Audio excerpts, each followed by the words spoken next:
시청자 여러분 안녕하십니까? 대한민국이 잘 보이는 곳으로 모셔다 드리는 신통방통 정치한배입니다. 먼저 오늘의 핵심 뉴스입니다. 청년 비하 현수막으로 논란을 불러왔던 민주당이 이번에는 소속 의원들 그리고 전 의원이 참석한 한 북 콘서트에서 여성 비하 발언이 나왔습니다. 얼마 전 의원직을 상실한 최강욱 전 의원인데요. 뭐라고 했느냐? 직접 들어보시죠. 백대호 기자입니다. 지난 19일 더불어민주당 민영배 의원의 출판기념회 북콘서트 자리에서 최강욱 전 민주당 의원이 정부를 검찰공화국이라고 비판했습니다. 그러면서 동물의 왕국에 빗대며 암컷이 설친다는 표현을 썼습니다. 게다가 아까 동물농장하고 비유를 하셨는데, 그리고 동물농장에도 보면은 그렇게 암컷들이 나와서 설치고 이러는 거는 잘 없습니다. 여성 비하 발언을 의식한 듯 해명에 나섰지만 다시 한번 설치는 암컷을 암컷이라고 부르는 것일 뿐이라고 했습니다. 제가 이거 암컷을 비하하는 말씀은 아니고 설치는 암컷을 암컷이라고 부르는 것일 뿐입니다. 당시 자리에는 여성 참석자들도 있었지만 최 전 의원의 발언을 제지하려는 시도는 없었던 것으로 전해집니다. 여성 비하 논란에 앞서 민주당은 현수막 문구로 청년 비하 논란에도 휩싸였습니다. 당 안팎의 비난이 거세지자 급기야 공개 사과를 했습니다. 충분한 설명이 없는 과정에서 오해와 논란이 벌어졌습니다. 국민과 당원 여러분께 사과드립니다. 민주당은 의원총회 등에서 이 문제를 거듭 사과하는 방안도 검토 중인 것으로 알려집니다. TV조선 백대우입니다. 현직 장관 중에 내년 총선에서 어떤 선택을 할지 주목되는 두 사람이 있죠. 바로 한동훈 법무부 장관, 그리고 또 한 사람은 원희룡 국토교통부 장관입니다. 자, 그런데 원희룡 장관이 총선에 나가서 누구랑 싸우느냐? 그 경쟁 상대로 아마 이 사람을 지목할 것 같다고 합니다. 누굴까요? 자, 원희룡 선수 등장했습니다. 오른쪽에. 근데 상대는 바로 누구일까요? 원희룡 선수의 상대는 이재명 민주당 대표입니다. 대장동 사건으로 재판을 받고 있는 이재명 대표와 대장동 일타 강사를 자처하는 원희룡 장관. 이런 1대1 구도를 만들겠다는 겁니다. 자, 이재명 대장동 관련한 이 일타 강사를 자처해 왔는데요. 이 조선일보 기사부터 보도록 하겠습니다. 원희룡 대 이재명, 이재명 대 원희룡이라는 겁니다. 다들 험짓거리는데 원희룡은 가장 센 상대와 붙겠다라고 저렇게 의견을 밝혔습니다. 물론 아직 확정되거나 이게 뭐 공식 발표된 건 아닙니다. 하지만 이런 상황에서 제일 강한 상대와 싸우겠다는 내용입니다. 자, 잠시 뒤에 지금 많은 장관들의 움직임 관심을 모으고 있는데요. 바로 이 개항을 출마를 선언한 원희룡 장관의 선택 어떤 배경인지 하나하나 짚어보도록 하겠습니다. 자, 정치권에 몸을 담고 있는 또 다른 장관이죠. 한동훈 법무부 장관. 최근 지역을 방문하고 있습니다. 단순히 장관으로서의 출장으로 보는 시각은 아마 많지 않은 것 같습니다.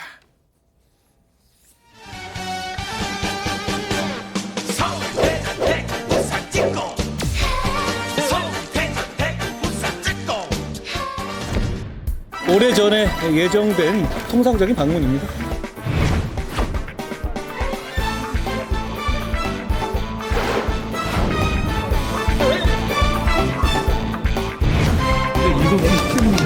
네, 9시가 됐네요. 말로는 예정된 통상적 방문이라지만 들뜬 속내를 숨기지 못하는 듯 했습니다. 출마 생각에 무척이나 설렜습니까? 추측이랑 관측은 그냥 하실 수 있는 거고요. 저는 제가 할 일 열심히 하고 있다는 말씀 정도 드리고.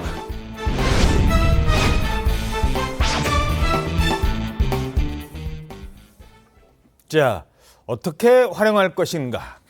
지난주 대구 방문에 이어서 오늘은 한동훈 장관이 대전을 방문할 예정인데요.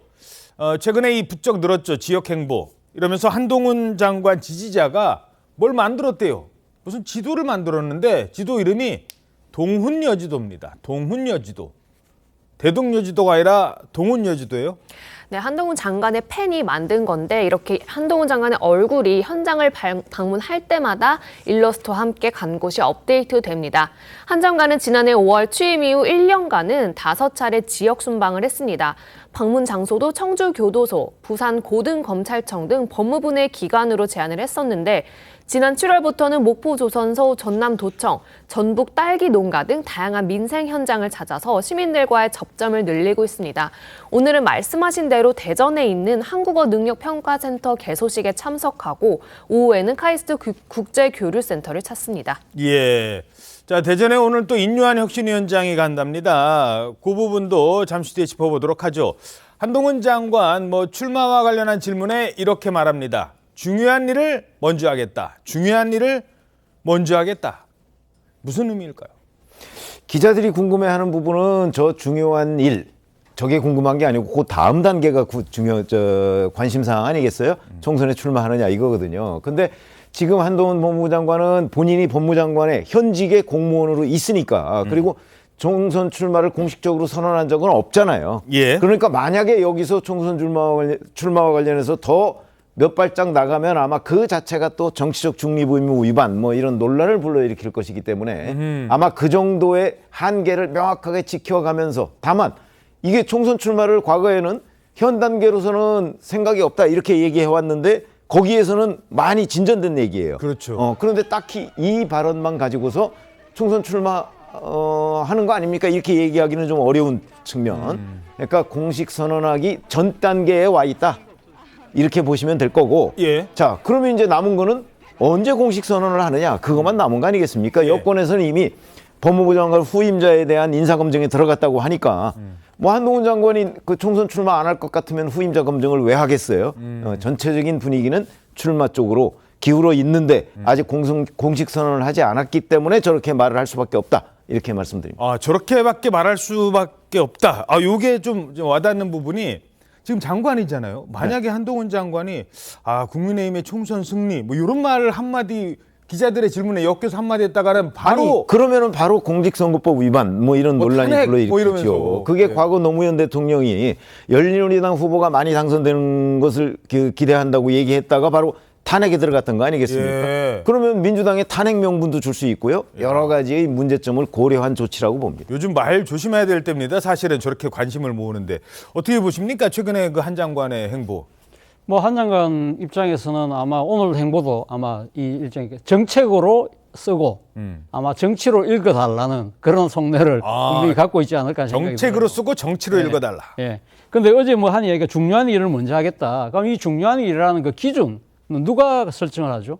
이거는 지극히 한동훈 장관의 주관적인 판단이잖아요. 그렇다고 한다면 만약에 지금 당장은 지금 이 법무장관으로서 행보에 열심히 하지만 그러나 또 언젠가는 아마 곧 닥치지 않겠습니까? 총선에 만약에 뛰어들 경우에는 이게 왜 이제 총선에 뛰어듭니까? 제가 봤을 때는 대한민국에 이보다 더 중요한 일이 있는가요? 라고 이야기하면서 이 중요한 일이라는 것 자체를 자기 기준으로 둬서 언제든 자신의 정치적 행보를 할 수 있을 때를 대비한 하나의 명목 축적용 저는 애드립이라는 생각이 듭니다. 지금은 장관이니까 장관으로서 일이지만 좀 있으면 저 중요한 일이 총선이 될 수도 있다. 그렇죠.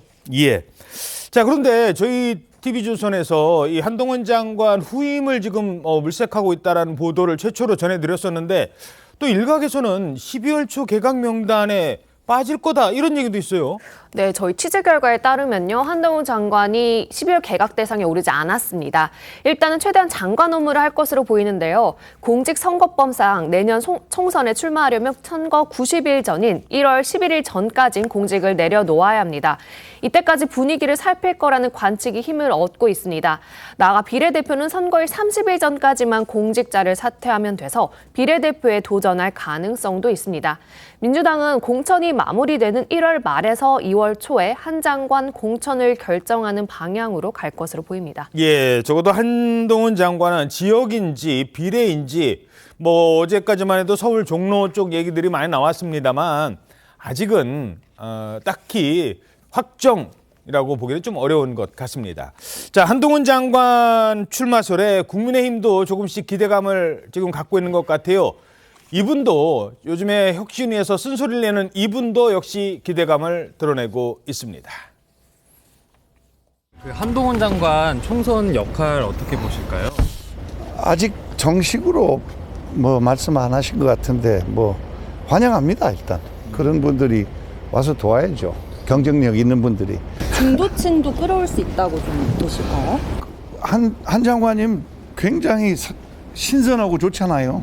너무 좋은 분이에요. 아주 합리적인 분이에요. 저보다 젊지만 제가 존경하는 분입니다.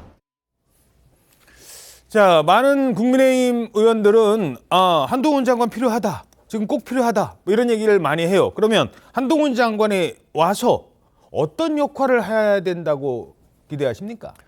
한동훈 장관이 이제 정치인으로서 데뷔를 하게 된다면 아무래도 저희 국민의힘뿐만 아니라 민주당에도 영향을 매우 크게 미칠 것 같습니다. 한 장관이 73년생인데요. 예. 그런데다가 보면은 하는 말이나 행동 자체가 또 매우 나이보다 더 젊게 보입니다. 저보다 한 30살 많은데 저보다 또 어려게 보이기도 하거든요. 그래요? 예. 그래서 민주당을 이제 10여 년 넘게 이렇게 장기 집권하고 있는 이 86 운동권 세력 출신들이 아주 긴장하게 될 것 같습니다. 그러니까 여의도의 뭐 실질적인 세대 교체를 상징하는 인물로 등장할 가능성이 크고 그런 측면에서 저희 국민의힘보다 민주당이 아무래도 더 긴장할 수밖에 없는 것 같습니다. 그러니까 이른바 86세대로 대변되는 민주당의 민주화 세력들은 이미 이제 구세력이 됐고 네. 그거를 대척점에서 세워서 상징성을 부각할 수 있는 사람이 젊은 한동훈 장관이다. 네, 그렇게 될 것 같습니다. 예, 알겠습니다. 민주당에서는 좀 긴장을 한다고 하시는데 실제로 좀 뭐 민주당 쪽 분위기는 어떻게 파악되고 있습니까? 저는 민주당 입장에서 좀 대략 난감이 아닐까 하는 생각이 들어요. 사실 대략 난감. 뭐 지금 한동훈 장관 같은 경우는 상당한 뭐 이 지명도와 뭐 또 그리고 또 상당한 뭐랄까요 이 정치적인 일종의 어법에 상당히 능하잖아요. 그렇지만 그것이 우리가 익히 알고 있던 그러한 일종의 어법이 아니라 좀 어떻게 보면 상당히 재치도 번뜩이기도 하고 그리고 또 민주당 아픈 구석을 톡톡 찌르잖아요. 예. 그리고 또 만약에 한동훈 장관이 내년 총선에 만약에 출마할 경우에는 말 그대로 국민의힘의 간판이 될 가능성이 상당히 높거든요. 그렇다고 한다면 민주당의 지금 현재의 구도로서는 간판이 이재명 대표라고 한다면 상당히 두 분 간에는 상당히 대비점이 많다는 것이죠. 예를 들면 당장 이재명 대표 같은 경우 사법 리스크가 뭡니까? 일종의 수사 피의자잖아요. 그렇죠. 그렇다고 한다면 한동훈 장관은 수사 책임자다. 그러한 구도 자체가 민주당 입장에서는 그렇게 썩 내키지 않는 것이죠. 피의자와 검사의 구도가 좋지는 않은 거다. 그렇죠. 그러나 한편으로 민주당 입장에서는 이거는 어떻게 보면 정권심판도 무리한 보복수사 뭐 이런 식으로 구도를 만들 수 있다고 생각은 하겠죠. 그렇기 때문에 그렇지만 그럼에도 불구하고 민주당 쪽에서 계속적으로 한동훈 장관에 대한 탄핵 이야기가 나오는 것 자체는 아예 총선에서 아예 배제시키고 싶어하는 마음도 저는 상당히 작동하고 있는 것이 아닐까. 그런 부분들이 상당히 한동훈 장관에 대한 견제구인데 문제는 실제 탄핵까지는 갈 수 없다. 왜? 탄핵까지 갈 경우에는 한동훈 장관에 대한 상당한 민주당의 뭐랄까요 이 정치적인 일종의 뭐 컴플렉스 이런 식이 오히려 더 부각될 수 있기 때문에 그 때문에 상당히 난감할 수밖에 없는 그런 상황이라. 예. 자, 그렇다면 한동훈 장관은 앞으로 만약에 총선에 나선다면 어떤 역할을 할까요? 공세적일까요? 수세적일까요? 당연히 공격을 하겠죠. 지금까지는 방패를 들고 싸웠습니다. 방패를 들고 이 많은 민주당 의원들의 공격에 그거를 방어하는 역할을 해왔는데 앞으로는 창을 들고 대야 투쟁에 나갈 것이다라는 겁니다. 방패 들고 있을 때 어떻게 싸웠는지 잠시 보시죠. 제가 더 탐사하고 같이 협업을 한 건 맞습니다. 의원님 저 미행하는 것도 같이 하셨습니까? 그럼 저 미행하는 것도 같이 하신 거예요? 아닙니다. 이것은 반드시 구속할 정도로 중대한 사안이었기 때문에 구속영장 청구한 거고 증거가 충분했습니다. 뭐가 문제죠? 넘어갑시다. 넘어갈 문제는 아니고요. 저는 그 잘못 드린 말씀이라고 다시 한번 짚고 한 말씀은 드려야 되겠는데요. 네. 여기는 대정부 질문하는 자리지 답변하는 자리이기도 하죠. 자리는 아닙니다. 자, 한동훈 장관의 역할 창이냐 방패냐. 지금 방패인데도 사실 단단한 방패고 공격적인 방패였거든요. 아니 이런 거 한번 생각해 보시죠. 과거에 정의당의 류호정 의원과 문답 이게 화제가 된 적이 있어요. 그렇죠. 류호정 의원이 그냥 그야말로 정책적인 질문을 한동훈 장관한테 하니까 한동훈 장관이 전혀 그 뭐 방패를 내밀질 않았어요. 그렇죠? 그냥 그 정책에 대한 설명을 하는 자리. 그래서 이제 화제가 된 적이 있는데 맞아요. 가만히 생각해 보시면 김의겸 의원을 비롯해서 민주당 의원들이 집중적으로 공격을 하니까 한동훈 장관은 거기에 팩트에 충실하게 방어를 하다가 오늘날 이렇게 부각이 된 거거든요. 아하. 그 과정을 한번 잘 따져보면 어찌 보면 한동훈 장관은 민주당의 공격에 대한 반사 이익을 얻었다고 볼 수도 있어요. 원래 야당이 특정 누구를 공격하면 그 공격을 받는 사람이 언론에 주목을 받게 돼 있습니다. 그래서 키워주는 거잖아요. 예를 들어서 제가 찾아보니까 작년 4월에 윤석열 대통령이 한동훈 장관을 지명을 했더라고요. 지명하자마자 맨 처음 야당 쪽에서 나온 게 소통령 얘기 나오고 왕 장관 얘기 나왔어요. 여당에서 뭐라고 하지도 않았는데 야당에서 소통령으로 지목을 했어요. 아하. 그러면서부터 관심이 증폭되기 시작해서 곧바로 이른바 차기 주자 반열에 오르기 시작했거든요. 그전에는 오르지 않았어요. 이런 것만 봐도 야당의 공격이 오늘날의 한동훈을 만들었다, 저는 그렇게 보고요. 그렇다면 앞으로 이제 총선 출마를 한다면 야당의 공격이 한동훈 장관한테, 한동훈 후보자한테, 총선 출마 후보자한테 만약에 집중된다면 한동훈 그 후보자의 인기는 더 올라갈 것이고, 그렇지 않고 야당이 전략적으로 뭐 좀 그 느슨하게 공격을 멈춘다면, 왜냐하면 뭐 한 지역의 후보일 가능성이 높으니까. 예. 그렇게 되면 이제 한동훈 장관 스스로가 창을 들고 뭔가 그 야당을 공격하는 선봉에 서야 되겠죠. 아마 지금 국민의힘은 그 부분을 고민하고 있을 겁니다. 예. 자, 창을 들고 선봉에 선다면 누구와 맞붙을까? 요게 또 지역으로 나간다면 관심이지 않습니까? 종로 얘기는 어제 전해드렸고, 그 밖에도 많은 곳들이 얘기는 되고 있어요. 그러면 민주당 의원, 현역 의원 입장에선 혹시 내 지역에 한동훈이 온다? 야, 어떡하지? 아니면 그래, 오라고 그래, 내가 이길 수 있어. 뭐 여러 가지 반응이 있을 수 있겠죠? 대구 방문했을 때 안민석 의원이 이런 평가가 주목되고 있습니다. 한동훈 장관은 약간 짝퉁 윤석열 같은 느낌이라 아마 그런 정도의 국민적 지지와 공감을 얻기는 어렵다고 보고, 한동훈 장관이 나와주는 건 윤석열 대통령 심판 선거를 만들려고 하는 민주당의 의도와 연결시켜 볼 때는 불리하지 않다. 이렇게 보여집니다. 자, 다른 의원들 얘기도 좀 들어봤는데요. 이 의원들도 지금 관심을 모으고 있습니다만 특히 안민석 의원 얘기 들어보시죠. 대구 동대구역의 저 모습은 한동훈의 정치쇼였다고 봅니다. 그 황금 같은 주말 시간에 총선이 참 중요하다. 뭐 그 누가 다 모르겠습니까? 그런 이제 대구 시민들의 마음에 쏙 들 이야기를 했어요. 그러니까 보통 장관들은 오해 살 만한 이야기를 잊으면 결코 하지 않아요. 그렇죠. 총선 치읓자 이야기도 꺼내지 않는 거거든요. 네. 자, 안민석 의원은 한동훈 장관과 어떤 인연이 있었느냐? 지난 9월에 대정부 질문 때 이 장면 다시 떠오르실 겁니다. 그러니까 본인이 그동안 했던 발언이라든지 태도에 대해서 사과할 생각이 전혀 없습니까? 제가 위원님한테 그런 얘기 들을 상황은 아닌 것 같습니다. 사과하십시오. 위원님은 위원님에 있는 지역구의 국민들한테 욕설을 문자로 보내신 분이잖아요. 그분이 여기 와서 누굴 가르치려고 든다는 거 저 적절치 않다고 봅니다. 자, 사과를 받기 전에는 질의를 하지 않겠습니다. 그렇게 하십시오. 예.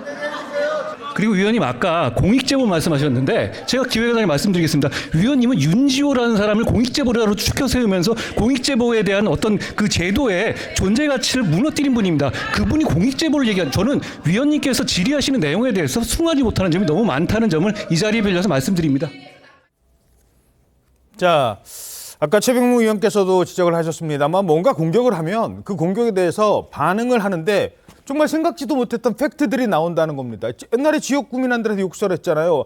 윤지호 어떻게 됐어요? 뭐 그냥 설마 이런 얘기가 그 자리에서 즉흥적으로 나와 할 정도로 이 콘텐츠는 일단 풍부해요. 물론 말하는 태도를 놓고 논란은 있을 수 있습니다.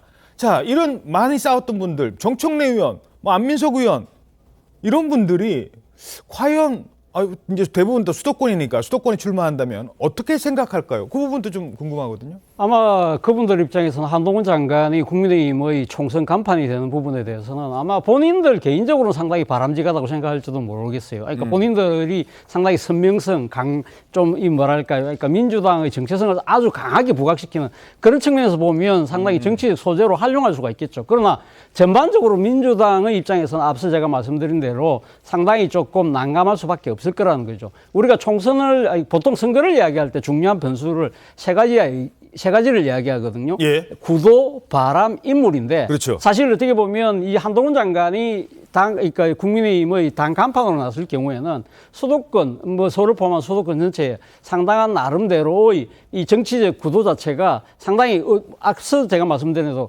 상당히 정치적으로 상당히 뉴페이스다. 뉴페이스가 이끄는 새로운 하나의 모습으로 각인시킬 수 있는 것이고, 또 한동훈 장관의 상당히 그러니까 이 지금 국민들에게 많이 소구력이 있는 그런 정치적 어법들이 나름대로 바람을 일으킬 가능성이 크고, 한동훈이라는 인물이 갖고 있는 일종의 경쟁력, 이러한 부분들이 상당히 긍정적으로 작용할 수 있다는 것이죠. 그런 측면에서 보면 민주당 입장에서는 상당히 조금 껄끄러울 수밖에 없는 거지만, 앞서 말씀하신 그 두 분의 입장에서는 상당히 공격할 수 있지만, 그러한 전체적인 하나의 계산으로 본다고 한다면 민주당 입장에서는 결코 달갑지 않은 하나의 구도가 되지 않을까 생각이 듭니다. 예. 한동훈 장관이 총선에 출마하면 뭐 영남권에도 좀 도움이 될 거라고 생각을 하십니까? 어떻게 보십니까? 네, 그렇습니다. 지난 주말이 아니고 사실 금요일이었는데요. 금요일에 이제 대구에서 법무부 장관으로서 이제 공식 행사에 참석했다가 서울로 올라오는 길에 동대구역에서 시민들의 정말 열렬한 환호를 받으면서 팬 사인회 비슷한 걸 우연히 하게 된 거죠. 3시간이나 늦었다면서요? 네, 그렇습니다. 3시간 동안 사인을 하고 셀카를 찍을 정도면 몇 분일까 생각을 해봤는데 한 1000명 가까이 되지 않을까요? 그 정도로 이미 대중적으로는 이미 상당한 정치적인 스타가 되어 있는 상황이고, 특히 대구에서 보수의 본진이라고 할 수 있는 대구에서 저렇게 지지를 받고 있다는 것 자체가 전국적인 영향력을 미칠 수 있다는 것을 입증했다, 그렇게 볼 수 있을 것 같습니다. 예. 자, 안민석 의원 얘기했는데요. 이런 뉴스가 오늘 들어왔습니다. 현재 복역 중인 최서원 씨가 안민석 의원을 고소를 했다, 뭐 이런 얘기가 지금 들어왔어요. 네, 최 씨 측은 안 의원을 허위 사실을 유포해 자신의 명예를 훼손했다며 경기 오산경찰서에 고소장을 제출했습니다. 최 씨 측 고소장에서 2017년 6월 안 의원이 출판 기념회를 진행하면서 최순실이 장시호에게 안민석 뒤를 털어봐야 한다, 이렇게 지시했다는 등의 허위 사실을 유포했다고 주장했습니다. 최 씨는 장 씨와 안 의원에 대해 논의한 적이 없다는 입장인 것으로 알려졌는데요. 이에 대해 안 의원은 자신의 페이스북에 최 씨 명예가 감옥에서 마구 샘솟나 보다, 이렇게 비꼬았습니다.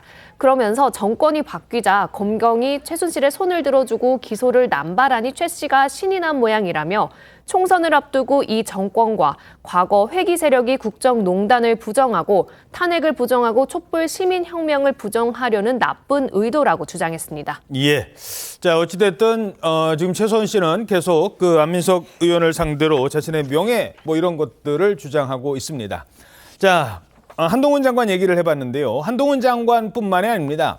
지금 국민의힘에서는 또 다른 스타 장관이 내년 총선에서 돌파구를 마련하려 하고 있습니다. 그런 목소리가 커지고 있자 민주당 이재명 대표와 맞붙겠습니다라는 장관이 등장합니다. 바로 원희룡 장관.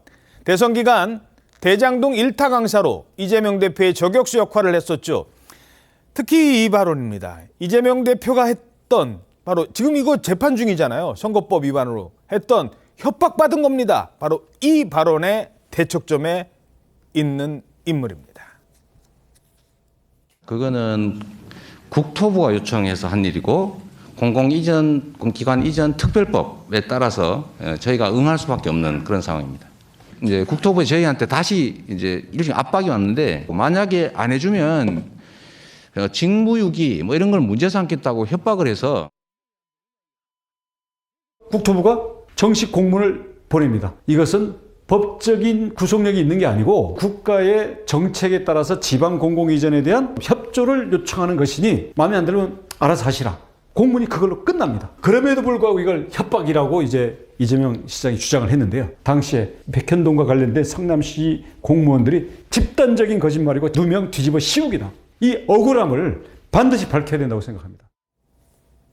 예, 물론 당시 국토부 장관은 아니에요. 하지만 지금 국토부가 이 이재명 대표의 발언과 관련해서 이 지금 선거법 관련된 소송을 제기하고 있고, 그 부분에 관련된 부분이기 때문에, 자, 그래서 이게 빅매치가 성사되는 것 아니냐 싶은데 또 아니다, 아직 결정된 거 아니다, 뭐 여러 얘기는 아직은 나오고 있어요.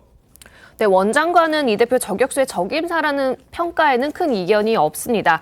대장동 일타 강사라는 아까 보신 것처럼 칭호를 얻은 적도 있고요. 양평 고속도로 김건희 특혜 의혹 국면에서도 민주당 간판 걸고 한판 붙자며 이 대표 향해 1대1 토론도 제안했었습니다.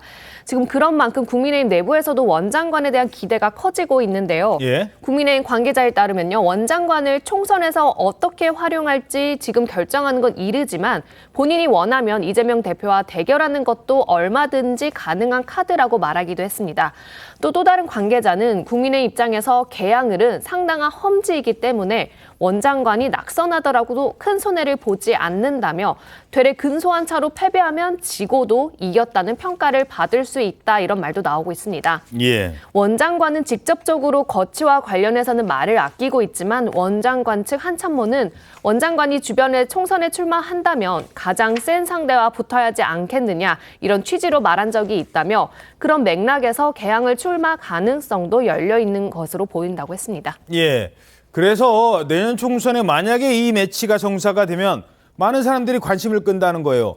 아까 조선일보 일면 기사 다시 한번 좀 볼 수 있을까요? 두 사람이 권투글러브 끼고 아마 총선은 각 지역마다 이렇게 맞붙는 사람들이 나옵니다만 누가 누구와 맞붙느냐가 상당히 주목을 끄는 건데, 원희룡 장관이 이재명 대표와 맞붙는다.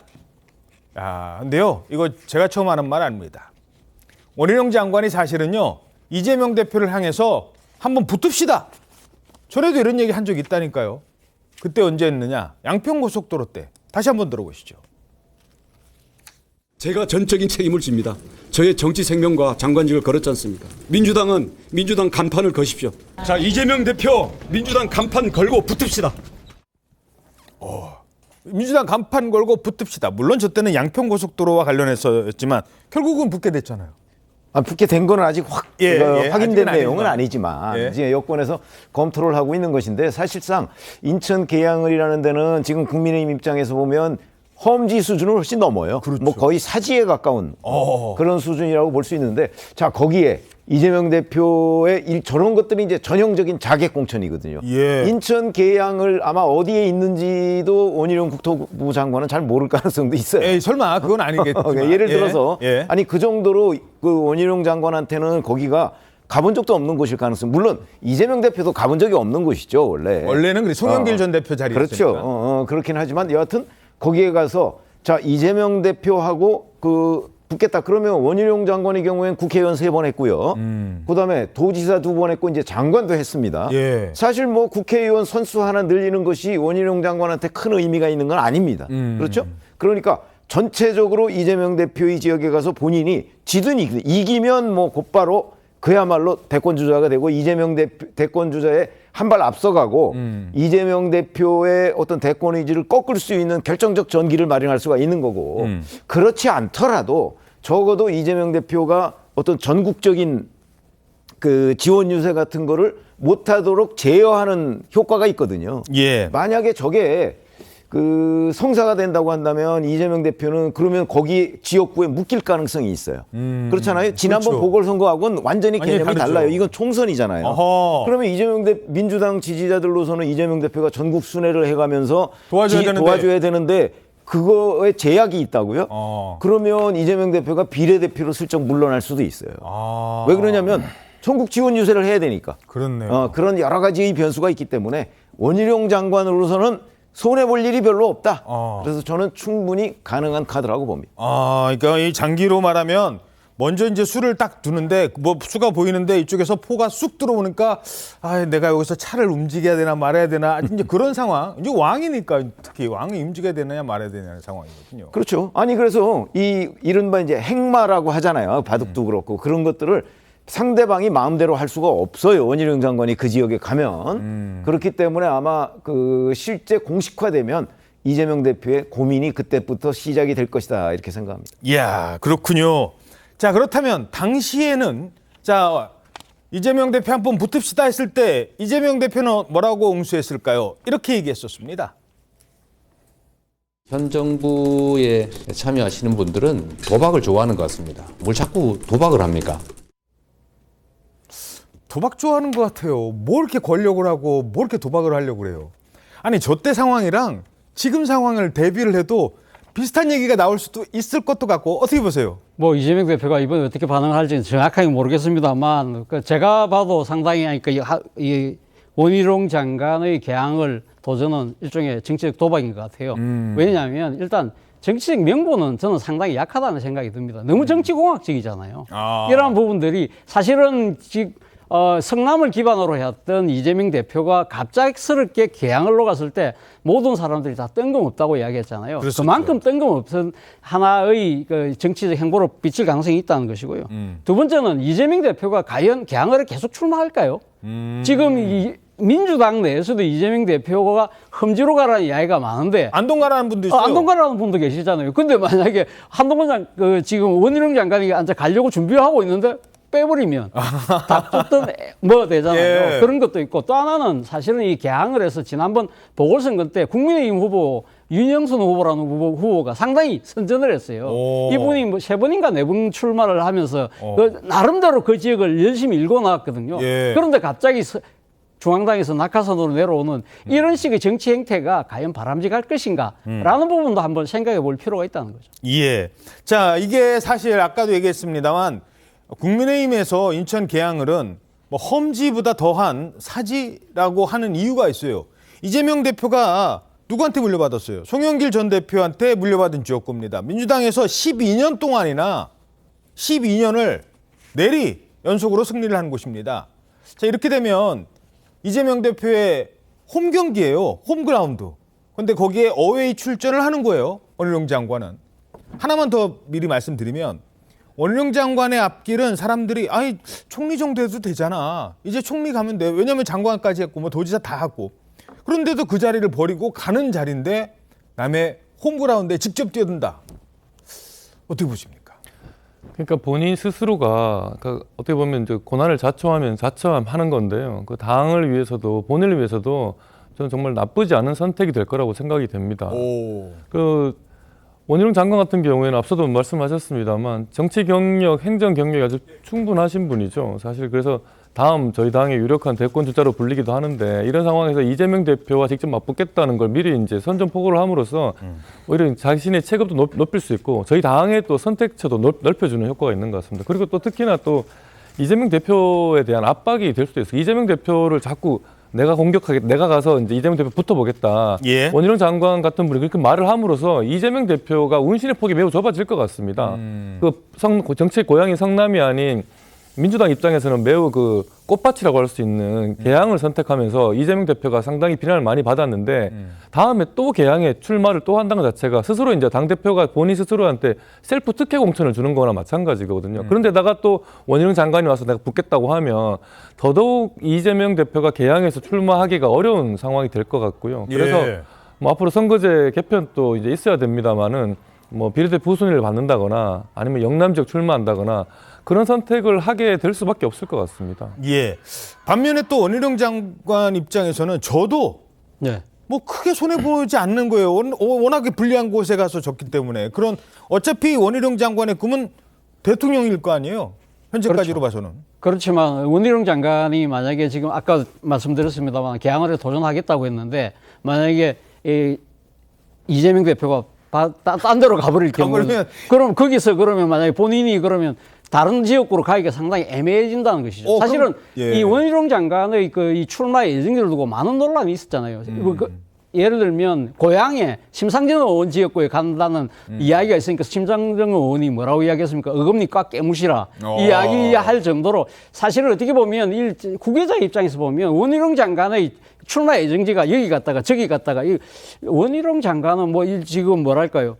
바둑에서 일종의 뭐랄까요? 조금 술을 때우는 이런 하나의 행마 역할만 하는 것인가? 사실 원희룡 장관이 거꾸로 생각하면 내가 나름대로 중심을 잡고 구도로 만든 사람인데 내보고 계속 저격수하라고 여기 가보라고 하고 저기 가보라 행마로 사용되는 듯한 느낌 이런 부분들이 과연 원희룡 장관이 바라는 것일까? 그 때문에 어제 그 방송에서 제가 들은 이야기인데 김병민 최고위원 같은 경우는 이는 전형이 카더라다. 이 나름대로 우리 당내에서의 전략적인 고려가 전혀 되지 않은 상태에서 불쑥 그런 식으로 던지는 식의 이야기 자체가 우리의 총선 전략에 도움이 되지 않는다는 그런 이야기를 했거든요. 저는 상당히 일리 있는 지적이라는 생각이 듭니다.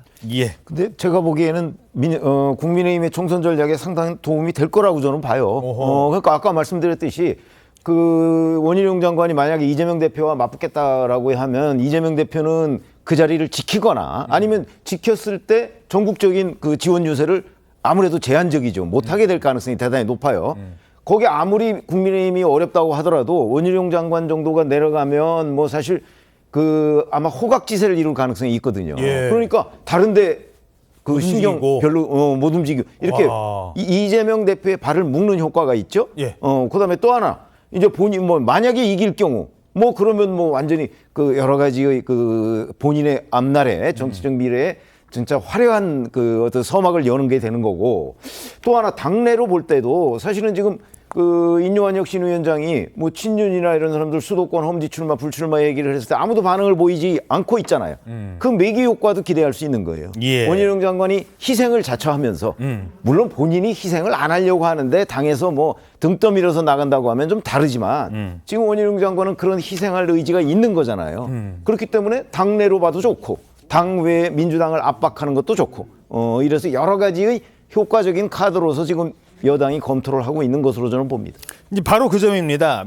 국민의힘 내부에서 아니 원희룡도 이렇게 희생을 했는데 총선에서 저 험지 중에 험지에 가서 저렇게 싸우겠다고 물론 확정을 하지는 않아요. 지금 확정해버리면 우리는 나간다고 약속까지 해버렸는데 저쪽에서 진짜 대항만 바꿀 수도 있으니까 이런 얘기 계속 나오고 있는데 다른 사람들 영남의 스타 의원들 뭐 본인은 스타가 아니라고 합니다만 스타 의원들 윤핵관들 본인은 이제 와서 윤핵관 아니라고 합니다만 윤핵관 스타 의원들 이런 분들의 운신의 폭을 좁게 만들 수도 있다는 겁니다. 압박이 된다는 거죠.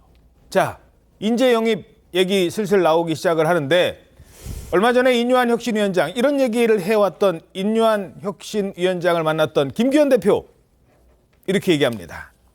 빅텐트 그것도 슈퍼 빅텐트를 치겠다.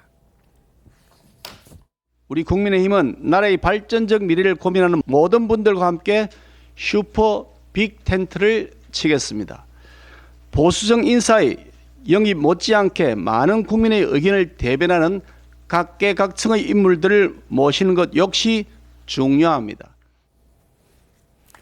자, 갑자기 이제 약간 이게 무슨 뜻이야? 빅텐트라는 거는 이제 많은 사람들이 텐트가 커지면 커질수록 들어올 사람들이 많아지잖아요. 뭐 그렇게 하겠다는 건데 이 지금 아직은 이제 큰 그림 슈퍼 빅텐트 뭐 어디까지 누구를 영입할지는 모르겠습니다만 어떤 의미일까요?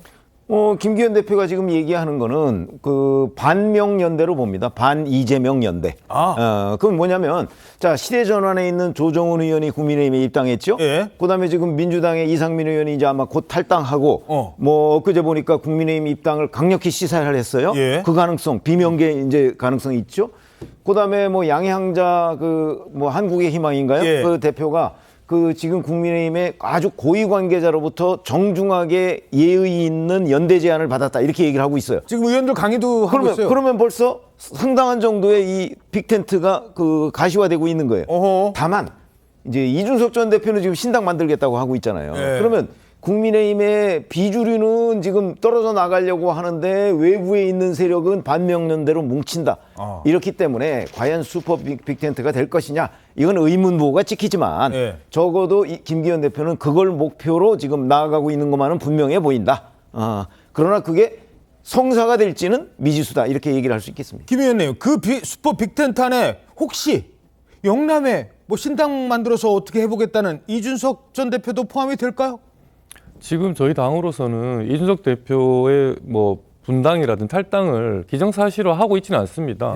그 이준석 대표가 탈당을 해서 당을 만드는 것을 이제 하지 못하도록 저희 인요한 위원장부터 해서 앞장서서 지금 뭐 만류하고 있는 상황인 거고요. 이준석 대표까지 같이 해서 우리 당을 좀 바꿔서 국민들한테 한번 새로운 선택을 받아보자 이런 제안을 하고 있는 거죠. 그리고 오히려 저는 지금 현재 이제 강서구청장 그 보궐선거 패배가 저희 국민의힘에는 좀 약이 되었고 민주당에 좀 독이 된 그런 상황인 것 같습니다. 강서구청장 선거 이후에 인요한이라는 정말 깜짝 놀랄 만한 이런 인물을 혁신위원장으로 내세워서 그 인요한 위원장이 저희 국민의힘뿐만 아니라 여의도 정치권 전체 국민을 대신해서 정말 쓴소리를 진짜 과감하게 해주고 계시거든요. 그리고 또 이제 한동훈 장관이라든지 원희룡 장관이라든지 이런 분들이 이제 또 출마할 것으로 이렇게 보이면서 저희 당은, 그리고 이준석 사실 전 대표가 당을 만드는 것 자체도 저희 국민의힘 전체로 봤을 때는 파이를 키워주고 있는 거라고 저는 생각이 듭니다.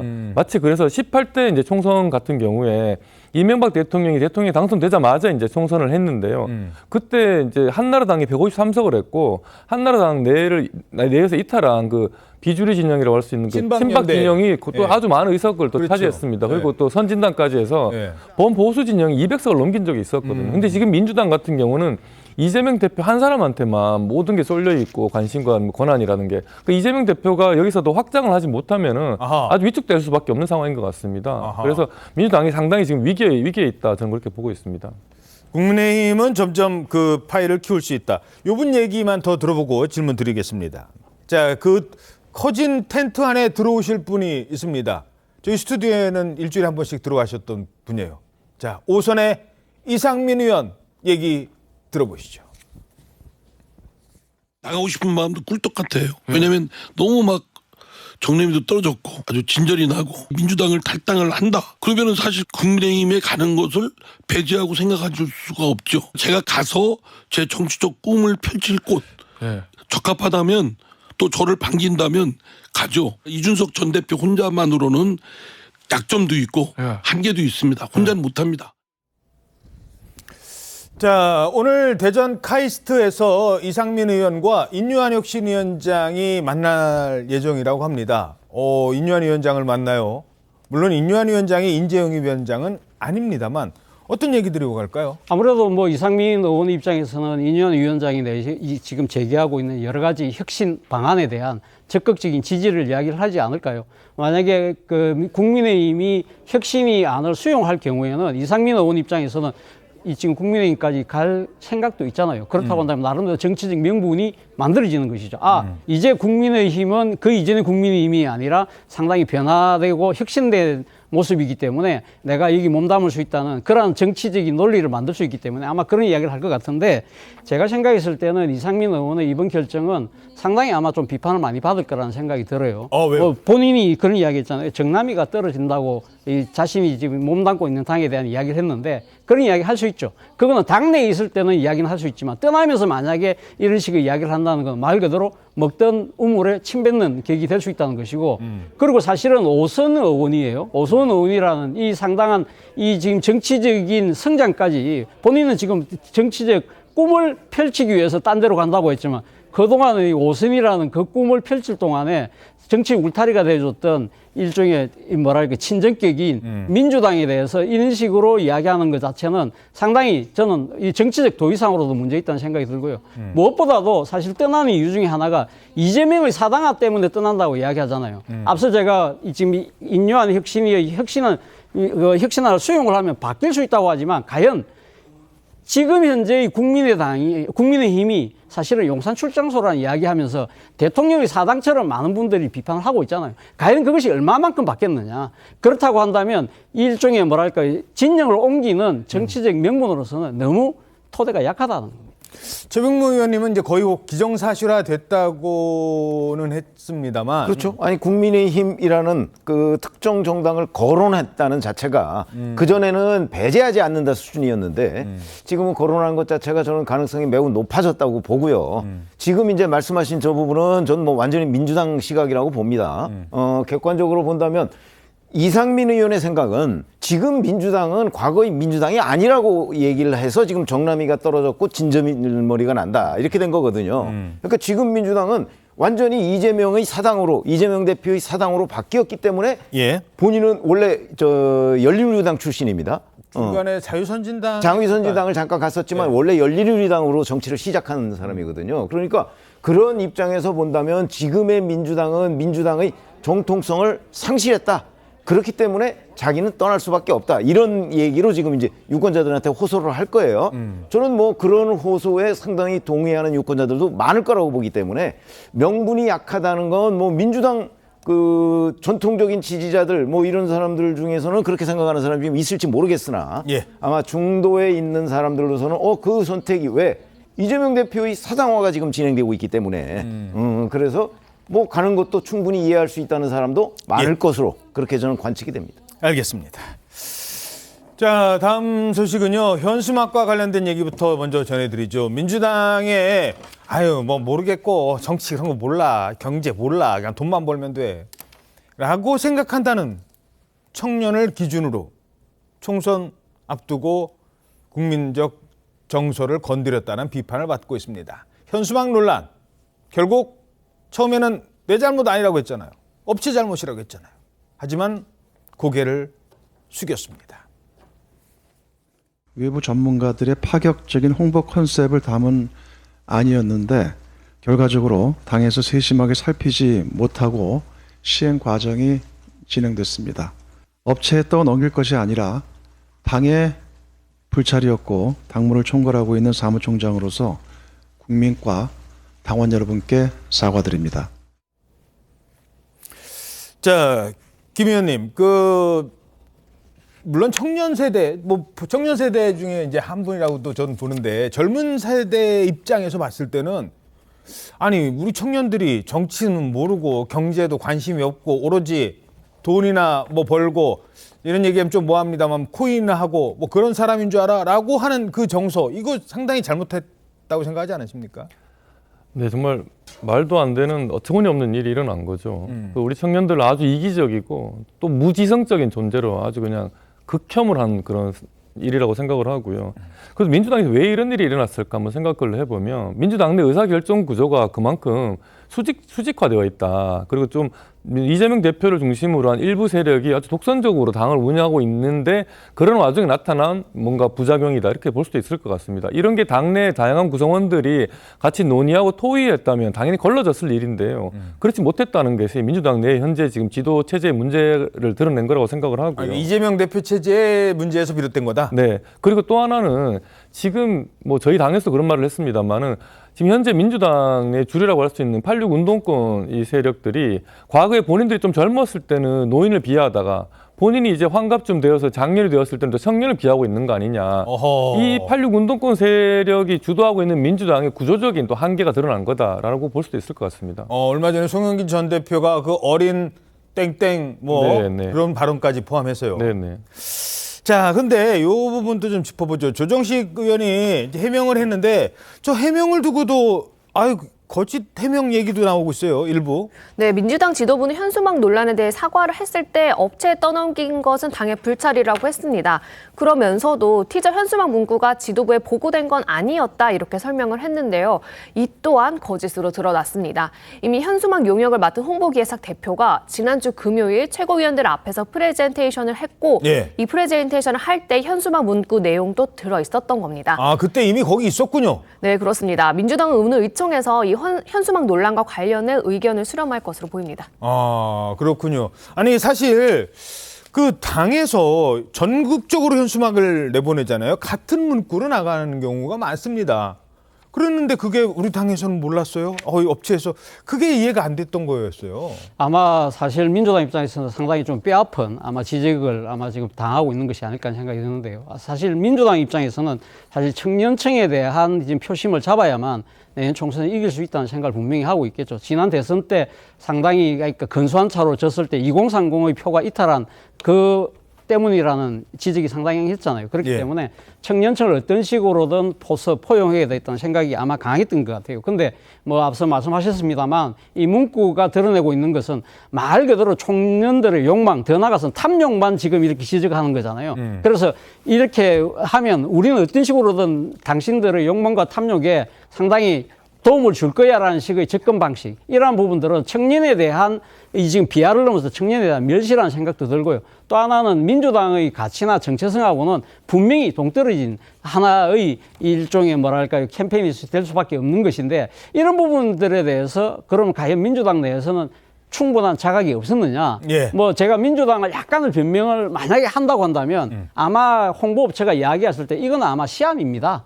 우리는 앞으로 이런 형태의 이 아마 현수막을 제작할 겁니다 하면서 아마 디자인 쪽에다가 뭐 방점을 찍으면서 이야기를 했거나 그런 부분들에 글쎄요, 대해서 내용을 내용 모르고? 부분에 대해서는 우리는 앞으로 계속적으로 논의를 해야 될 것 같아요. 라는 정도의 논의 있지 할 않았을까. 수도 만약에 있었다. 그런 것이 없었다고 한다면 예. 정말 철저한 반성문을 자기 반성문을 쓸 수밖에 없는 상황인 것 같아요. 예, 알겠습니다.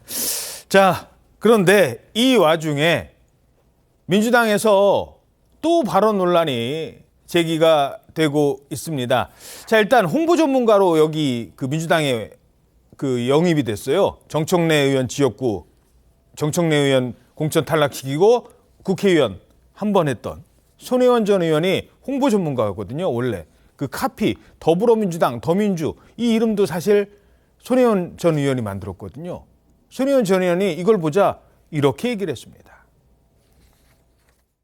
제가 그냥 아주 정말 순화시켜서 얘기를 한다면 야 누구 놀리냐라는 얘기를 하고 싶어요. 너희들 국민은 뭘로 알고 이러냐. 저는 이재명 대표랑 가끔 전화통화하는 사이예요. 왜 저한테 안 묻는지 모르겠습니다. 이런 일이 나올 때 왜 저한테 한 번쯤 의견을 묻지 않을까요? 진짜 잘 모르겠으면 홀드해놨다가 우리가 상의 좀 하고 나중에 알려줄게요 라고 하고 홀드하고 저한테 한번 물어보면 제가 몰래 알려드릴 수 있어요. 예. 아이고 홀드하지. 그거 내가 봤으면은 거기서 끝났을 텐데 라고 얘기를 하고 있습니다. 자, 뭐 청년 비하 논란은 이쯤 하죠. 하나 비하가 지금 또 나왔어요. 근데 이건 더 큰 것 같아요. 제가 봤을 때는. 그 문구는 사실 모르고 뭐 그래 하고 넘어갈 수 있지만 이 말은요. 의도적으로 했다니까요. 사람들 앞에서. 그것도 어떻게 이런 단어를 씁니까? 야, 최강욱 전 의원 지금 뭐 의원 신분도 아닙니다만 출판 기념회를 많이 이렇게 따라다닙니다. 최근에 민영배 의원 출판 기념회 갔었잖아요. 요 얘기는 좀 제가 말씀을 드려야 될 것 같습니다. 암컷이라고 했잖아요. 뭐 말하다가 실수를 한 거라고 들릴 수도 있었어요, 처음엔. 근데 다시 들어봤더니 제가 암컷들을 비하하려고 하는 말이 아니에요. 그러니까 이분은 그냥 여성을 암컷이라고 부르는 거예요. 제가 여성을 비하하려고 한 얘기가 아니라 제가 암컷 비하하려고 한 게 아니라니까요. 뭐 나대는 암컷이라고 했나요? 설치는 암컷. 뭐 이런 얘기를 했던 겁니다. 사람들 앞에서. 자, 그 발언 좀 얘기를 좀 더 해주시죠. 어떻게 나온 건지. 네, 지난 19일 민영배 의원의 책 탈당 정치 출판 기념회에서 이런 말을 한 건데요. 특히 이 문제가 된 발언은 방금 말한 최 전 의원 그리고 김용민, 민영배 의원, 박구용 전남대 철학과 교수가 북콘서트 형식으로 대화를 나누는 과정에서 했습니다. 사회를 맡았던 박구용 교수가 이제 검찰공화국이 됐다고 봐야 하지 않냐고 묻자 최 전 의원이 공화국이란 말은 그런데 붙이는 게 아니고 공화국도 아니고 동물의 왕국이 됐다고 봐야 한다고 했습니다. 이어서 앞서 보신 것 같은 발언을 한 건데요. 최 전 의원이 이런 발언을 할 때 더 큰 문제는 제지하는 참석자가 아무도 없었고 김 의원과 민 의원도 아까 보셨듯이 이 발언을 듣고 웃으며 박수를 쳤습니다. 예, 그렇군요. 그러니까 옆에서 그 얘기를 듣고 박수를 친 거예요. 그렇게 얘기했다니까요. 뭐 얘기하다가 암컷, 아이고 이게 아니라 제가 암컷이라는 얘기를 하니까 사람들이 조금 이렇게 이상하게 느꼈는지 내가 암컷 비하하려고 하는 거 아니야. 암컷, 철치는 암컷들이야. 그러니까 여성을 그냥 암컷이라고 부른 거예요. 내가 여성 비하하려고 한 게 아니야. 라는 얘기 대신에 그 용어 대신에 여성 비하가 아니에요. 암컷 비하가 아니에요. 왜 굳이 이런 단어를 썼냐는 거예요. 아니 그러니까 본인도 그 암컷이라는 얘기를 하고 나서 살짝 이게 좀 지나쳤나 느낌을 가졌겠죠. 그러니까 이게 비하하려고 하는 게 아니다. 이렇게 좀 주워 담은 걸로. 그러면 여성 비하가 아닙니다. 해야지. 암컷 비하가 아닙니다. 그러니까 이제 뭐 그렇게 부르는 거죠. 본인들. 예. 근데 저게 뭐 아주 무게 있게 무슨 북콘서트를 하는 자리는 아니었던 것으로 보이는데 여하튼 저거는 일반적으로 얘기하는 자기들끼리 뭐 술자리에서 얘기하는 게 아니잖아요. 저거 이미 다 중계가 되고 있습니다. 알죠. 저분들도. 거기에 있는 많은 사람들이 전부 알 수 있는 거고 오죽하면 사회를 보는 사람이 뭐 술도 안 드시는데 얘기를 하겠어요. 그리고 저기에서 그 암컷 어쩌고 얘기하는 것이 누구를 가리키는 건지는 많은 사람들이 공감하고 있을 거 아니에요. 근데 그런 부분을 지금 최강욱 전 의원이 얘기를 하고 있고 그런 점에서 본다면 얼마 전까지 바로 민주당의 현역 의원이 있기 때문에 아마 민주당에 좀 타격이 있다. 그러니까 아까 말씀드렸듯이 바로 청년 비하에 이어서 또 여성 비하 얘기까지도 충분히 민주당이 지적을 받을 수밖에 없는 구조다 이렇게 생각합니다. 최강욱 의원이요. 이 문제의식의 얘기입니다. 뭐 한동훈 장관한테 뭐 많은 얘기 했었죠. 근데 이런 툭툭 튀어나오는 단어가 너무 황당한 단어가 많았어요. 기억나십니까? 그때 그 단어? 한 번만 쓰죠. 짤짤이. 그게 최강욱 의원이잖아요. 그때 뭐라고 해명했는지 들어보시죠. 최강욱 의원이 성희롱성 발언을 했다는 의혹이 짤짤이 하냐 뭐 이렇게 말했다는 거 아닙니까? 김남국 의원에게 네. 여성들의 오해에서 비롯된 것 같아요. 사과문에 MBC가 없는 거죠. 서로 감싸려고 하면서 일만 더 키우고 창피하죠. 솔직히 모욕적이고 우리 당이 이렇게 망가졌다는 거가 되게 수치스럽고요. 자, 뒤에 있는 분은 저 사과송 비슷하게 얘기했다가 오히려 2차 가해 논란 나왔을 때 저게 더 기분 나쁘다라고 했던 부분이에요.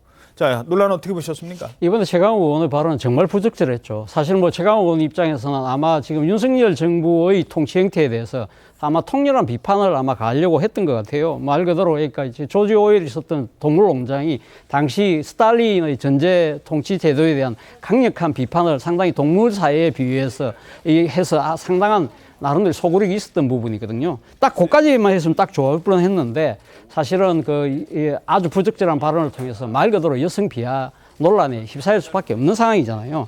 사실은 이런 부분들은 사실 지난 정권 때도 이 대통령 부인에 대해서 나댄다는 표현 때문에 상당한 우리 사회도 논란이 빚어졌던 것이 사실이거든요. 그런데 저는 이 지금 대통령 부인의 역할과 관련돼서 상당히 나댄다라든지 또 이 부적절한 표현을 쓰는 부분들에 대해서는 조금은 우리 사회가 좀 다시 생각해 볼 필요가 있다.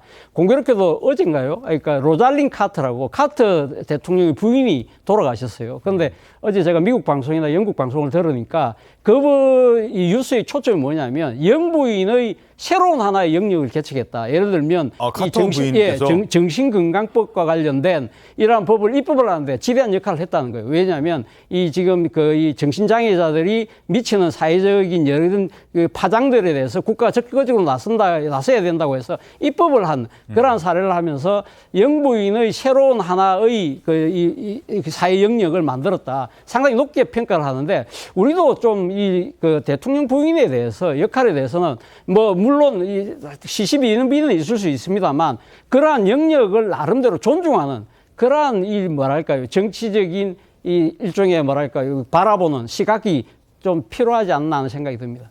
예, 알겠습니다. 자, 이런 가운데 또 하나의 출판기념회가 논란이 되고 있습니다. 그야말로 야권 인사들이 총출동해서 지원 사격에 나섰다고 합니다. 누가 또 이번에 요즘에 이렇게 출판기념회 하시는 분들이 많죠? 누가 또 출판기념회를 했어요? 네, 바로 윤미향 의원입니다. 윤 의원은 일본군 위안부 피해 할머니들에 대한 후원금을 빼돌린 혐의로 2심에서 이미 의원직 상실형의 유죄를 선고받았는데요. 24일 이번 주 금요일 자신의 무죄를 주장하는 책 윤미향과 나비의 꿈 북콘서트를 엽니다.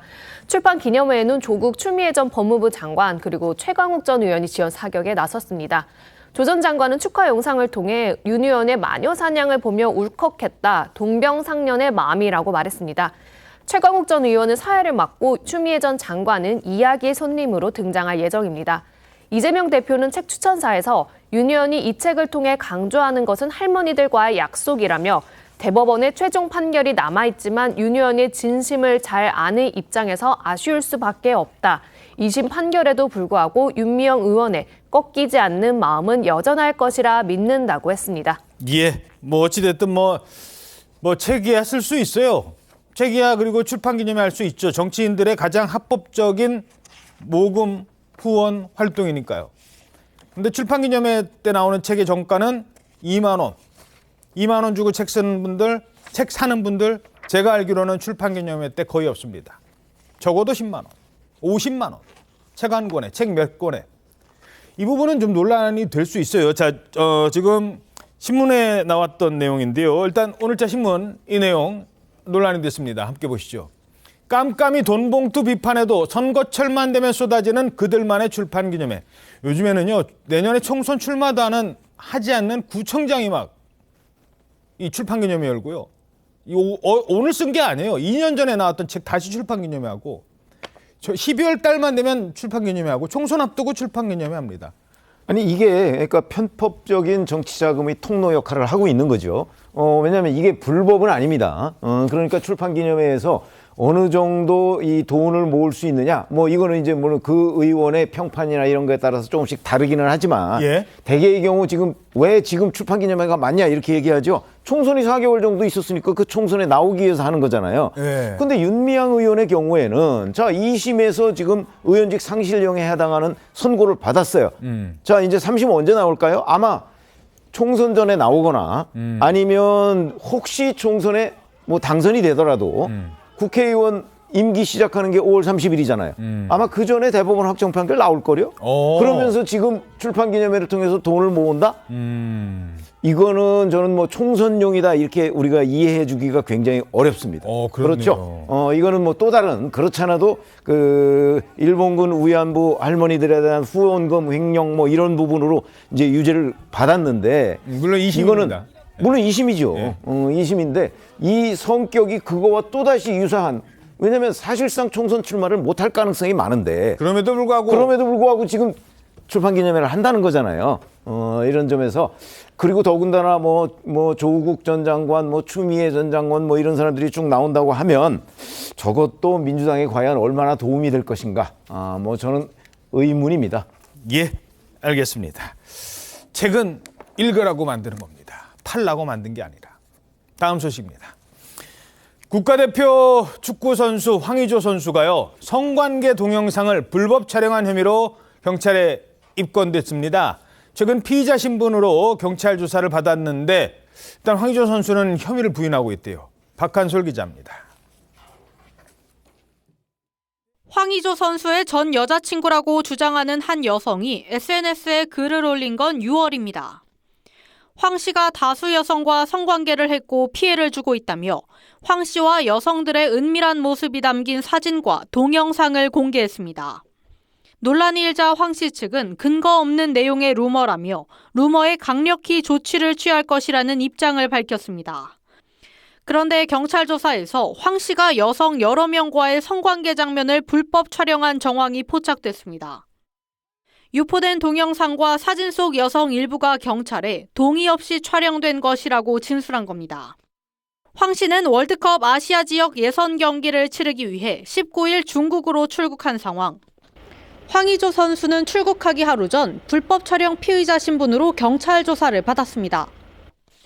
황 씨는 영상 촬영은 여성들과 합의된 것이었다며 혐의를 강력 부인한 것으로 알려졌습니다. 황 씨 변호인은 지극히 내밀한 사생활이라며 악의적인 황의조 죽이기가 진행되고 있다고 주장했습니다. 황 씨의 전 여자친구라며 사생활 관련 폭로를 한 여성은 최근 구속됐습니다. TV조선 박한솔입니다. 자, 황의조 선수 혐의를 강하게 부인하고 있습니다. 하지만 지금 자신이 피해자라는 주장을 계속하고 있습니다만 피의자로 지금 입건이 됐거든요. 요 상황은 어떻게 봐야 되나요? 그렇습니다. 아시다시피 카메라 이용 촬영죄라는 게 있습니다. 성폭력 처벌에 관한 법률상의 카메라 이용 촬영죄 같은 경우에는 성적 욕망이나 성적 수치심을 일으킬 수 있는 타인의 신체를 그 사람의 의사에 반해서 촬영만 한다 하더라도 7년 이하의 징역 또는 5천만 원 이하의 징역으로 처벌이 되고, 실제 우리 실무상 범죄 혐의가 인정되면은 실형 선고가 되는 케이스가 상당히 많습니다. 촬영만 해도. 그렇죠. 그런데 이번 사건 같은 경우에 황의조 씨 같은 경우에는 본인은 뭐 다 동의를 받아서 이제 촬영한 것이고 그것을 유포한 사실조차도 없다라고 얘기를 하고 있는데, 지금 그 공개된 또 어떻게 보면 조사하는 과정에서 이제 피해 여성들, 촬영된 여성들을 일일이 다 조사를 했다고 합니다. 근데 그 중에 일부 여성들이 본인의 의사에 반해서 촬영했고 본인이 거절함에도 불구하고 촬영했다라는 그런 진술을 확보했다고 합니다. 그러다 보니까 결국 황의조 씨 같은 경우에는 지금까지는 거꾸로 이 동영상을 공개했는 사람에 대해서 형사 고소까지 했음에도 불구하고 나는 피해자라고 하지만 적어도 아직 지금 피해 여성의 일부가 본인의 동의가 없었다라는 점을 얘기를 함으로써 피해자에서 이 부분에 관한 피의자로 지금 전환됐다, 이렇게 해석할 수 있을 것 같습니다. 그러니까 동의했다고 하지만 그 누가 동의를 해줬을까? 그래 글쎄 아무튼 본인은 이제 동의를 어떻게 받느냐에 따라, 그러니까 알고도 가만히 있었다를 묵시적 동의로 받는지 주장하는지 모르겠습니다만, 그런데 조금 이해가 안 되는 부분이 있어요. 이걸 폭로를 한 여성도 이게 구속이 됐다라고 하거든요. 이 여성은 왜 구속이 된 거예요? 네, 이 여성 이제 본인이 이제 황의조 선수의 전 애인이라고 주장을 하면서요. 지난 6월부터 본인이 전 연인이라는 사실을 밝히면서 황의조 선수가 다수의 여성을 만나면서 피해를 끼치고 있다고 주장하면서 SNS에 사진과 동영상을 폭로하기 시작했습니다. 이에 황의조 선수는 본인이 지난해 11월에 휴대폰을 잃어버렸는데 그 이후 지난 5월부터 이렇게 협박을 받아오면서 동영상을 추가로 폭로하겠다는 협박을 받아왔다고 황의조 선수는 입장을 밝혔거든요. 이 여성 결국 정보통신망법상 명예훼손 혐의와요. 그리고 이런 불법 촬영물 등을 가지고서 황의조 선수를 협박한 부분에 대해서는 책임을 져야 되는 부분이 있기 때문에 이에 대해서 지금 구속이 된 상태로 전해지고 있습니다. 아, 그렇군요. 그러니까 이제 명예훼손으로 관련해서. 자, 다음 소식입니다. 교통사고 현장에 경찰관이 출동을 합니다. 그런데 운전자의 상태가 이상한 거예요. 운전해야 될 사람이 갑자기 차 밖으로 나와서 트렁크에 있는 짐을 막 던져요. 그리고는 폴짝폴짝 춤까지 춥니다. 아, 술 마셨구만 했는데 술은 또 한 방울도 안 마셨대요. 이런 상황이었습니다.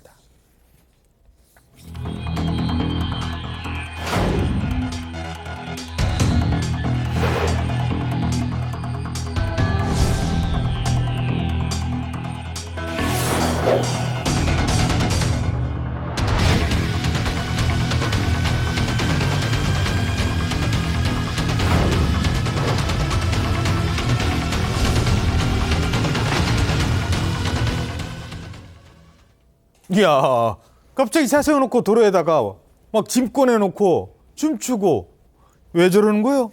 바로 마약 때문이었습니다. 정말 마약이 우리 이웃까지 정말 옆에까지 온 건가 이런 영상 볼 때마다 사건 접할 때마다 생각이 드는데요. 마약이었군요. 네, 때는 지난 2일이고 서울 서초구에서 이 승용차가 트럭을 들이받는 추돌 사고가 벌어진 거예요. 그런 교통사고 현장인데 지금 영상 보셨죠? 네, 경찰이 왔더니 90도 인사해요. 그리고 트렁크에서 막 어서 오세요. 네, 짐 꺼내가지고 마치 자기네 뭐 마루에서 거실에서 막 정리하듯이 짐 가지런히 해놓고 또 제자리에서 이렇게 펄짝펄짝 하면서 막 춤도 추잖아요. 웃으면 그리고 안 되는데. 허공을 향해서 예. 저것도 춤인지 뭐 주먹질인지 모르겠습니다만 예. 하여튼 비틀비틀하고 너무 이상하잖아요. 예. 사실 이렇게 추돌 사고 나면 그냥 경찰 신고 없이 사실 서로 보험사에 이 보험 사건 접수하고 끝날 수도 있잖아요. 그렇죠. 그런데 이 트럭 운전사가 아무리 봐도 좀 이상한 거예요. 겁니다. 행동이 이상해서 112에 신고를 했던 상황인데요.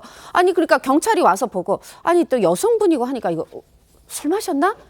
검사했더니 아닙니다. 그래서 마약 간이 검사를 했더니 양성이었다는 거죠. 말하자면 최근에 했으니까 간이 검사에서도 양성인 거죠. 예, 알겠습니다. 저게 짧게요. 그 차 안에서도 뭐 주사기가 발견되면 차 안에서도 했다는 걸까요? 혹시? 지금 마치 우리가 음주운전, 술을 마시고 운전을 하면 음주운전으로 처벌되듯이 약물을 하고 운전을 하면 도로교통법상 약물운전으로 처벌됩니다. 지금 같은 경우에는 그 투약으로 추정되는 주사기까지 있었다라는 점에서 결국 이 부분에 대해서는 좀 추가적으로 수사해야 되겠습니다만 지금 현재 그 받는 혐의가 마약류 관리법상의 메스암페타민, 쉽게 말하면 히로뽕을 투입했고 그런 상태에서 운전을 했기 때문에 도로교통법상의 약물운전으로 했는데 제가 추정컨대 이 정도라고 하면 구속이 불가피하지 않을까 생각합니다. 그렇군요. 자, 이 연예계도 마약 관련된 파장이 있었죠. 근데 아니 조사를 했는데 아니래요. 음성이래요. 그래서 지금 많은 사람들이 이 권지용 씨 지드래곤 검사 결과가 나왔는데 이번에도 음성이에요? 일단 당시에 이제 지드래곤 씨가 뭐 연예인들이 많이 그런다고들 하죠. 머리카락 외에 채모가 없었기 때문에 이 모발 정밀 검사에 들어갔던 겁니다. 국가수에서 지금 결과가 나왔습니다. 음성이라는 거예요. 물론 아직 다 나온 건 아니고 손톱이 남았습니다. 근데 이제 흔히 원래 뭐 특히 여성 같은 경우 머리가 기니까 이 머리카락에서 한 1년 전 투약한 것까지 나온다 하는데 뭐 지드래곤 씨가 머리가 좀 남자다 보니까 그랬을까요? 또 다른 채모가 없어서 그랬을까요? 사실 손발톱도 이제 이걸 채취한 상태거든요. 그래서 이 분석, 손발톱에 대한 분석은 남았는데 이제 이 관계자들은 아니 머리카락이 흔히 1년이고 손발톱은 5, 6개월이라고 하는데 모발도 음성이면 손발톱도 음성 아니야? 이제 이렇게 예단이 될 수도 있는 거죠. 뭐 추측은 하고 있는데 아직 검사 결과가 손발톱은 남아 있습니다. 자, 이쯤 되니까 많은 분들이 뭐야? 마약 진짜 한 거 맞아? 라는 생각이 드실 겁니다. 오늘자 매일경제 21면입니다. 자, 지난번에 이선균 씨에 이어서 이번에는 지드래곤도 음성, 코너 몰린 경찰. 그런데 경찰은 언론 때문에 수사 난항하고 겪었다라면서 남 탓하고 있고, 자, 이거 좀 너무 성급했던 거 아니에요, 경찰이? 네, 지금 많은 국민들의 반응이 어머, 또 안 나왔네? 이런 반응 사실 보이고 있거든요. 그러니까요. 그러니까 이성균 씨 사건에 이어서 지금 이렇게 지드래곤까지도 마약 관련 수사를 받았는데 간이 검사, 모발 정밀 검사 모두 음성이 나왔습니다. 음성. 계속 음성이 나오다 보니까 물론 마약 사건의 경우에는요. 애초에 제보에서 어떤 사건의 수사가 시작이 되게 됩니다. 바로 이 개인이 어떤 집안에서 아니면 뭐 호텔 안에서 밀폐된 공간에서 마약을 하는 것을 확인할 길이 없기 때문에 모든 마약 사건이 거의 대부분 제보에서 이제 시작을 해서 내사 단계를 거쳐 수사를 하게 되는데 제보가 있었기 때문에 경찰이 수사를 하는 건 어떻게 보면 당연한 수순이라고 볼 수 있을 것 같아요. 수사라는 것이 꼭 죄가 있는 사람이 얼만큼 죄를 지었나를 판단하기 위해 하는 경우가 아니라 죄가 있나 없나를 확인하기 위해서도 수사가 필요한 것이거든요. 여전히 지금 뭐 손톱에 대한 정밀 검사나 뭐 다리털 등에 대한 정밀 검사가 기다리고 있지만 일단 현 상황까지는 모두 음성이 나왔기 때문에 경찰로서는 빨리 추가적인 다른 증거들도 확보할 필요가 있을 것 같습니다. 알겠습니다. 다음 소식도 한 연예인 관련 소식인데요. 조금 글쎄요. 좀 안타까운 소식인 것 같습니다. 요즘 같은 때 저는 이 노래 좀 들어보고 싶다라는데 어떤 노래냐? 잠깐만 들어보실래요?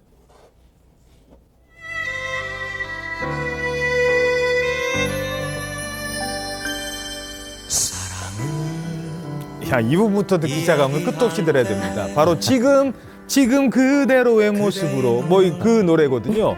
이제 쭉 나갈 테니까 계속 들으시면 될 것 같아요. 1986년 대학가요제 대상으로 데뷔한 유열 씨의 노래입니다. 유열 씨. 그런데 유열 씨가요. 요즘에 좀 안타까운 근황이 전해졌어요. 화면 보시죠. 왜 이렇게 말랐어요?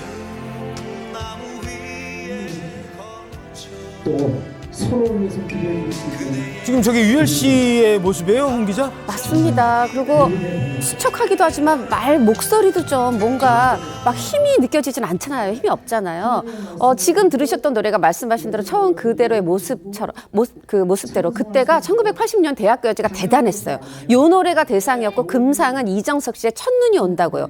잘생긴 오빠 둘이 정말 데뷔해서 정말 대한민국이 떠들썩했고 유열 씨 이 노래 뒤에 이별이래 좀 조용히 갔다가 다시 좀 경쾌하게 화려한 날은 가고 히트곡도 많았고 라디오 진행도 10년 넘게 했어요. 1994년부터 2007년까지 라디오 진행도 오래 했는데 이랬던 분이 6년 전에 건강에 이상 신호가 왔다 그래요. 처음에는 성대 질환, 뭔가 성대의 기능이 반대로 되는 성대 역기능으로 시작을 해서 그 다음에는 폐섬유증, 그 다음에 폐렴까지 알았다 그래요. 사실 가수이자 이 라디오 DJ에게 목소리 이게 얼마나 중요합니까? 그런데 호흡도 힘들고 기침도 나고 목이 간지러워서 노래는커녕 말조차 힘들었다. 그래서 내가 이렇게 급 다이어트가 됐다. 이런 근황을 전했습니다. 아니 근데 이게 이제 가수에게 걸린 병이기 때문에 폐섬유증이라는 게 뭐예요? 그렇죠. 폐섬유증이요. 굉장히 좀 힘든 병이라고 전해지고 있습니다. 폐에 염증이 생겼다가 나았다를 반복하게 되면서 폐가 좀 딱딱히 굳게 되는 그런 병으로 전해지고 있거든요. 대부분 좀 원인도 알 수 없어 치료에도 좀 난항을 겪고 계신 것 같습니다. 또 진단 후 5년 이후 생존율이 40%밖에 안 된다고 해서 저도 걱정이 많이 되는데요. 저는 사실 87년생이지만 유열 씨의 라디오를 들으면서 성장한 세대거든요. 저도 정말 큰 팬인데 하루빨리 회복하시기를 정말 저도 온 마음 다해 응원하겠습니다. 바로 지금 그대로의 모습으로 있어달라고 했던 저 젊은 청년 유열 씨가 요즘에 음악을 못할 것 같다라는 안타까운 소식이 전해졌습니다. 네. 자, 다음 소식은요. 이게 온라인에 올라온 사진 때문에 요즘 아주 많은 사람들이 화가 난답니다. 뭐 때문에 화가 났느냐? 이 아이인데, 아이라고 하니까 좀 그런데, 이 강아지인데요. 그 오른쪽 눈 좀 보세요. 뭐가, 도와주세요. 이런 표정이에요, 지금. 아니, 왜 저러는 거예요, 지금 쟤는? 아니, 보호자가 이사를 가면서 차고에다가 묶어놓고 버리고 간 거예요. 버리고 그냥 갔어요? 네, 다행히 이제 동물보호연대라는 곳에서 구조를 했는데, 그래서 이제 버린 주인이 아니라 새로운 이름도, 주인이 지어준 이름이 아니고 봉봉이라고 새로운 이름도 지어주면서 우리 다시 사자 이렇게 얘기를 했다고 하는데, 지금 제가 차고라고 말씀드렸죠. 차고까지 있는 집이면 부자 아닌가요? 아무래도 네, 어느 정도는 가난한 집은 분명히 아닐 텐데 이사 간다고 버리고 갔다? 저는 이런 경우에 반려동물의 이런 표현을 쓰기에는 정말 자격이 없는 주인이다 싶습니다. 야, 빈집에 차고에서 줄 묶인 채 밥도 안 주고 그냥 있었대요. 그냥 꽁꽁. 이사 간다고. 버리고 간 거예요. 그것만 해도 화가 나잖아요. 근데 거기다 뭘 또 써놓고 갑니다. 해당 견주라는 사람이. 저 강아지 버리고 가면서 뭐라고 써는지 아세요?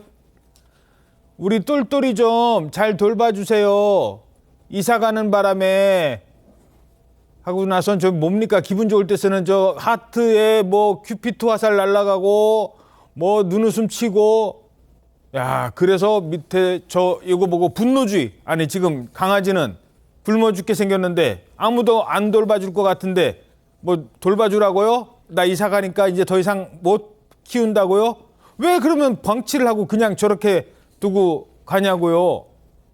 정말 화가 나는 장면입니다. 최진영 변호사님. 반려견 키우다가 나중에 못 키우겠다 틱 버리고 가는 사람 많다고요? 저 깜짝 놀랐는데요. 작년에 농축산검역센터에서 한 통계를 따르면은 1년에 버려지는 유기 동물이 11만 3천 명 정도 된다고 합니다. 11만 3천 마리? 3천 마리. 예. 그리고 그 중에서 한 10일 정도 이제 공고를 거쳐서 새로 입양되거나 주인을 못 찾으면은 대부분 다 안락사 한다라고 하는데요. 잠깐만요. 아니, 주인 안 나타나면 그냥 안락사 시켜야 돼요? 그럴 수밖에 없다라는 거죠. 그걸 계속 먹이면서 관리하기가 힘들다 보니까 부득이 안락사를 하는데, 실제로 지금 통계를 봤더니만 11만 마리 중에 16.7%, 제가 계산을 해보니까 약 19,000마리 정도, 거의 2만 마리가 매년 안락사 당하고 있다라는 안타까운 소문인데요. 주인이 없어서. 예, 저도 개인적으로 서울에 있는 한 유기견 보호센터에서 우리 집 룽지, 고양이를 입양을 해가지고. 애 이름이 룽지예요? 예, 누룽지였는데 이름을 룽지라고 하는데 정말 귀엽고 정말 막내 아이 같은데 많은 분들 지금 홈페이지에 가셔가지고 입양해서 정말 이렇게 안락사 당하는 반려동물이 없도록 좀 더 신경을 쓰면, 또 그리고 다시 버리는 일이 정말 없었으면 하는 그런 개인적인 바람입니다. 예, 알겠습니다. 저희는 1분 뒤에 돌아오겠습니다. 네, 오늘 아침 대한민국 잘 보이셨습니까? 오늘 하루 당신의 대한민국 신통방통이 응원해드리겠습니다. 여러분 고맙습니다.